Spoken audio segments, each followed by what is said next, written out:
Learn how to add the blur effect in Adobe Photoshop. Let's check it out. Okay, here we are in Adobe Photoshop, and what we're going to do today is add this cool blur effect, and it works really well if you have a colorful background. So let's go ahead to this different image right here where you have your model or your main subject right there in the front, and you have a background that we're going to add a blur. Now, by default, the camera has a little blur, and that is basically with the lens that was used, but we want to kind of do it in a more artistic way. So what you're going to need to do is you need to select your subject first. Now you can use the pen tool to go around your subject, or in this case I'm just going to use the quick selection tool, and I'm just going to draw down, and basically the quick selection tool lets you quickly select whatever you're trying to make a selection out of. Alright, so as you can see, I am just clicking and holding, and basically I'm kind of like painting the selection on.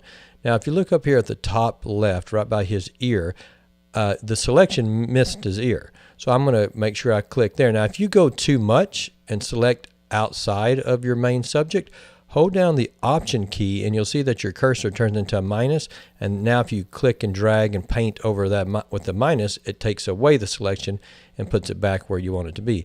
Now down here at the bottom I missed a little bit, so now I think I've got that done, and that's pretty good. The quick selection tool is there to do exactly what it says, to quickly select something.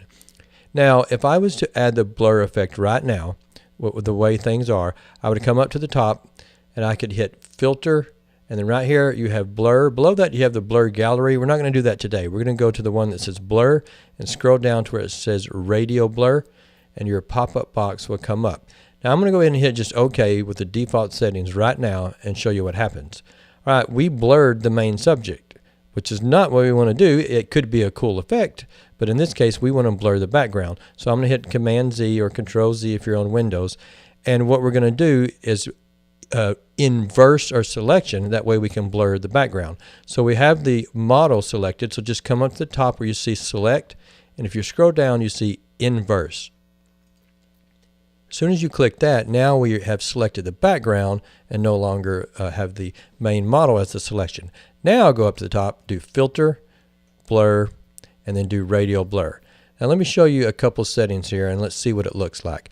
First of all, the amount is set to 10, and we have the blur method set to spin, and then we have the quality to good.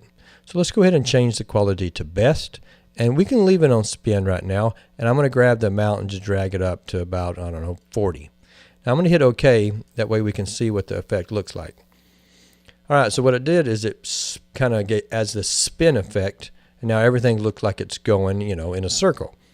And now we still have our selecting, so if you hit or selection, if you hit Command D to deselect, now we've got the blur and it's done. But I'm going to show you a different one. So I'm going to go to my history, go back to before I did that, where I just have my selection. Now Filter, Blur, Radio Blur. Now this time let's select Zoom, which is the second one. We can leave the quality to best, and I'm going to crank up the amount to about 70. Now you can use the drag and the little bar here to drag, or you can also click and enter numbers if you want. Now let's see what the zoom effect will do instead of the spin. I'm going to hit OK, and then now you can see it kind of zooms in a little bit from behind them. Now I want to show you one last thing and then we'll be done with this effect. So I'm going to hit Command Z. I'm going to go back and do Select. I'm going to do, Filter. I'm going to do Blur. And I'm going to do Radio Blur. Now I'm going to even increase it a little bit more. I'm going to go all the way. I'm going to go to 100%.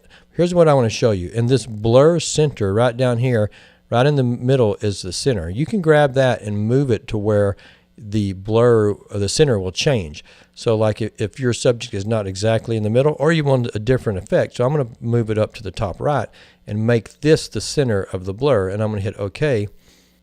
And now over here to the right, top right, is where the blur effect is the center of it, and everything else is going out. So I'm going to hit Command D to deselect, and now we've got a cool blur effect. So there's plenty of different styles of blur, but today we're just working with the radio, so you can try the spin or you can try the zoom and see what kind of cool effect you come up with.